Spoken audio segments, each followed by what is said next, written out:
దుర్దేశాలండి. ఒక SC case కట్టాలని జనసేన కాపులంతా ఒక పక్కకి వెళ్ళిపోయారు. బీసీ వర్గాలు కూడా వాళ్ళు జనసేనని ఆదరిస్తున్నారు, జనసేన పార్టీకి బీసీ వర్గాలు కూడా చేరువ అవుతున్నారనే ఉద్దేశంతో కులాల మధ్య చిచ్చు, పేరు వెంకటరామయ్య వాళ్ళ అబ్బాయి కులాల మధ్య చిచ్చు.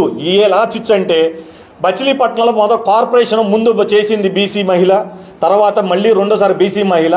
కాపులకి ఇవ్వలేదు, రిజర్వేషన్లో కాపులకి ఇవ్వలేదు అనే ఉద్దేశంతో మేమేమైనా హల్జడి చేసి కులాల మధ్య చిచ్చు పెట్టాలని పేరుని వెంకటరామయ్య వాళ్ళ అబ్బాయి వేసిన ప్లాన్లో జనాలు ఎవరంటే ఎస్సీ వర్గం కుర్రోళ్ళు కానీ, బీసీలో ఉన్న గౌడ సంఘాలు కానీ, లేకపోతే కాపులు కానీ కొట్టుకోవాలనే ధీమా చేయటం కోసమే ఈ ప్రీ ప్లాన్డ్ స్కెచ్ అండి ఇది. మీరు మళ్ళీ ఆలోచించుకోండి. బందర్ ప్రజలకు ఒకటే చెప్తున్నా, పేరు వెంకటరామయ్య వాళ్ళ కొడుకుని ఎమ్మెల్యే చేయటం కోసం ఎంత దౌర్భాగ్యం, ఎంత దిగజారుతున్నాడంటే కులాల మధ్య చిచ్చు. 3 కులాలు కొట్టుకోవాలి, ఒక బ్యానర్తో 3 కులాలు కొట్టుకోవాలి. ఎందుకు కొట్టుకోవాలి? ఆయన కొట్టుకోవాలి. ఆయన ఆలోచన శక్తి ఏంటి? గౌడాస్కి మేయర్ సీట్ ఇస్తే కాపులు అక్రోష్తో కలిసి గౌడాస్ అందరు కాపులు వచ్చి గౌడాస్ బ్యానర్లు చించామని, ఆ గౌడాస్ జనసేనకి తరపున వెళ్లకుండా ఈ కులాల మధ్య చిచ్చు పెట్టి మనం కాపులు గౌడాసు ఎస్సీ ఎస్టీలు కొట్టుకోవాలని ప్రీ ప్లాన్డ్. మీరు మొత్తం బందర్ ప్రజలు మొత్తం గమనించండి. మీరు ఒకటే చెప్తున్నా, దయించి మీకు ఒకటే చెప్తున్నా, రాజకీయం చేసుకోవాలంటే తప్పులేదు, రాజకీయం చేసుకోండి. వైఎస్ఆర్సీపీ గోండాలతో రాజకీయం చేస్తారు, జనసేన పార్టీ గోండాల రాజకీయాలు మాకు తెలియదు. మేము వ్యవస్థ రాజకీయం చేస్తాం, వ్యవస్థ మీద పోరాడుతున్నాం, మేము మనుషుల మీద పోరాడాం. మా కుల మతాలు సంబంధం లేదు, మాకు కుల మతాలు అతీతంగా మేము అందరం కలిసి కనిగట్టి పనిచేస్తాం. మాకు ఇవాళ ఆదరణ బీసీల నుంచి కానీ, ఎస్సీ ఎస్టీల నుంచి కానీ, నిన్న కాక మనం చూస్తే మా పవన్ కళ్యాణ్ గారు పుట్టినరోజు రెల్లిస్ట్ కులాలు కానీ, ఎస్సీ ఎస్టీలు కానీ ప్రతి చోట స్వచ్ఛందంగా వచ్చి వాళ్ళే కేకులు కట్ చేసి, ఓ పక్క మాకు ఖాళీ లేకపోతే ఒక రామకృష్ణ గారు ఒక 40-50 మందికి, ఆయన ఒక పక్క మేము ఒక పక్క, అందరం వెళ్ళి ఎవరికి అందరికి సాటిస్ఫై చేయాలి. అందరం కలిసి చక్కగా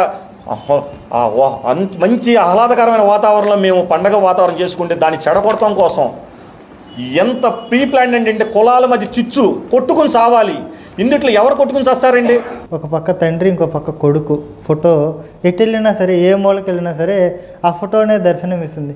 ఎందుకు ఇంత పబ్లిసిటీ పీక్స్ని బందర్కి తీసుకెళ్లారు? బందర్ పోర్టు మరి పనులు జరుగుతున్నాయో లేదో తెలియదు, కానీ ఎందుకు ఈ రకమైన ప్రచార ఆర్భాటానికి తండ్రి కొడుకులు శ్రీకారం చుట్టారంటే మీరేం చెప్పారు?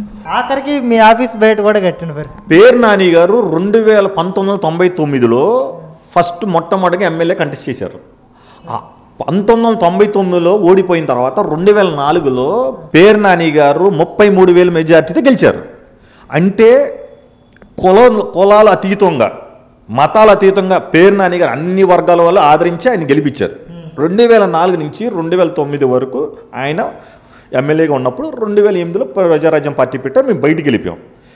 ఆ రోజుకున్న పేరు నాని గారు 1999లో పేరు నాని గారు ఏ అఫిడవిట్ అయితే ఇచ్చారో 2004కి, 2014కి, 2004కి, 2009కి, 2014కి, 2019కి మీరు ఇచ్చిన అఫిడవిట్లో ఆయనకున్న ఇన్కమ్ చూడండి. అంటే ఒక నాయకుడు 1999లో నుంచున్నప్పుడు నాకు ఎటువంటి రూపాయి కూడా లేదు అని చెప్పి 15 లక్షలతో నువ్వు రాజకీయం చేసినోడివి, 2014లో నేను 70 లక్షలు అప్పున్నాను, నా ఇల్లు కూడా తాగట్లో ఉందని చెప్పి పారిపోయి ఎలక్షన్లో నుంచొని పారిపోయి జగన్మోహన్ రెడ్డిని బ్లాక్మెయిల్ చేసి 4 కోట్లు తీసుకొచ్చి నువ్వు నుంచున్న దాఖలు 2014 నుంచున్న దాఖలు కానించి 2019లో నీ వెనక మేము తిరిగేటప్పుడు నీకు ఆ పెట్రోల్కి డబ్బులు కూడా మేము కొట్టించి తిరిగిన రోజుల నుంచి ఇవాళ 500 నుంచి 1000 కోట్లు మేము చెప్పడం కాదు, 5,000 కోట్లు అని చెప్తున్నారు. పేపర్లో మీడియాలు చెప్తున్నారు. ఇంత ఆశ ఎక్కడి నుంచి వచ్చింది? అధికారిక లెక్కలుగానే పేపర్లో మొత్తం పేపర్ మీడియాస్తో డైరెక్ట్గా వేస్తున్నారు. అధికారిక లెక్కలకి పేపర్లో వేసండి, అధికార లెక్కలు ఉంటేనే వేస్తారు కదా. మీన్ దాంట్లో సగమైన దాంట్లో 20% వేసుకో, 5,000 కోట్ల నుంచి 20% వేసుకో. 70 లక్షల అప్పు ఉన్నా కూడా 2014లో 70 లక్షల అప్పు ఉండి ఓడిపోతే 2019లో 5 సంవత్సరాలు ఖాళీగా ఉంటే ఇంకెంత పెరుగుద్ది? ఇంకా అప్పు పెరగాలి కానీ డబ్బు రాదుగా. 2019 నుంచి 3 సంవత్సరాల్లో ఇవాళ నీ ఆస్తి విలువ ఎంత? పేరు నాని గారు ఏంటంటే జనాలకి ఒక మెస్మరైజ్ చేయటం బాగా టెక్నిక్ ఉంది ఆయనకి. మెస్మరైజ్ చేయడంలో ఆయన మించిన మగోడు లేడు. ఎందుకంటే తాంత్రికుడు మామూలుడు కాదు, చేతబడి చేయాలి. ఆయన వాసన చేతబడి చేస్తే దాంట్లో ఉంటే బాగుండేది. ఎందుకంటే అవతలని బ్లాక్ మ్యాజిక్ చేయడంలో మగోడు ఆయన. ఎందుకంటే మనిషిని చూడగానే బ్లాక్ మ్యాజిక్ చేయగలడు.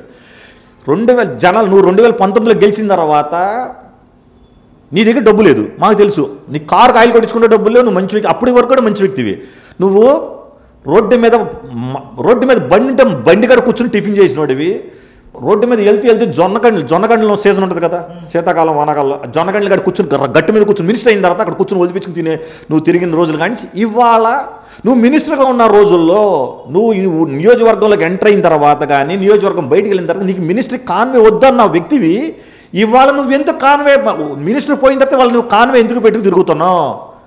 మినిస్టర్గా లేని భయం, మినిస్టర్గా పోయిన తర్వాత నీకు ఎందుకంత భయం?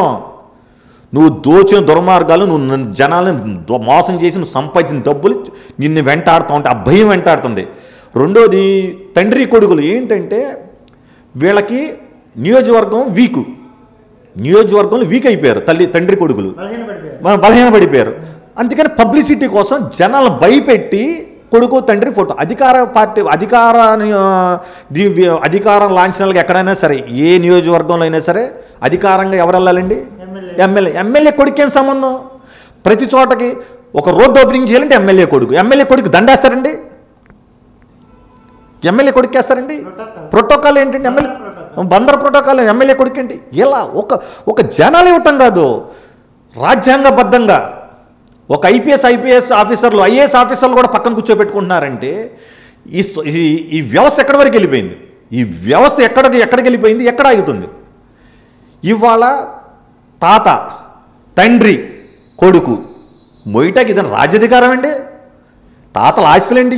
ప్రజలు 5 సంవత్సరాలు దాటిన తర్వాత నువ్వు ఓడిపోతే నేను పట్టించుకోలేని ఇలాంటి వాళ్ళని 5 సంవత్సరాలు దాటితే మంత్రులు ఎమ్మెల్యేలు ఓడిపోతే పోయేవాళ్ళని ఐఏఎస్ ఆఫీసర్ 60 సంవత్సరాలు క్యాడర్ అండి, 60 సంవత్సరాలు ఉండాల్సిన వాళ్ళు ఎందుకు మోస్తున్నారు? సర్వీస్లో ఉన్నవాళ్ళు ఎందుకు? మీరు ఇలాగే రాజశేఖర రెడ్డి గారు మోసి ఒక ఐఏఎస్ ఆఫీసర్లు శ్రీలక్ష్మి గారు ఎంత గొప్ప ఎఫిషియెంట్ ఆఫీసర్ అండి, ఆమెను చూసాను జ్ఞానం తెచ్చుకోవాలి కదా వీళ్ళందరూ.